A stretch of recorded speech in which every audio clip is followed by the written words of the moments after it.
En pleine scène, en pleine scène.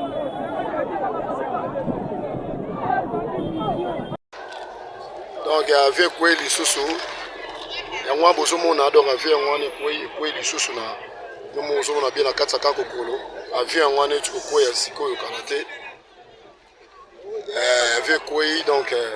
babi mutu moko akufi na kati kuna no mozo mona avec moi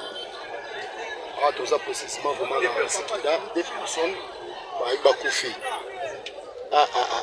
donc ça yombe ça yo Zayombe awa yombe donc batie basoda boye mpona babi atopement ezala te donc bato bakoti ti na kati bozomona bino moko donc eza ya koyinda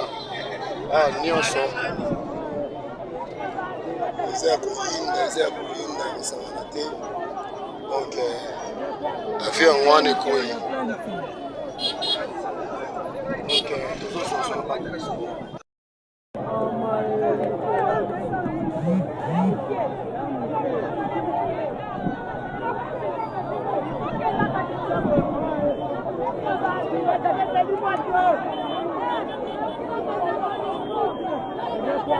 En pleine scène, en pleine scène.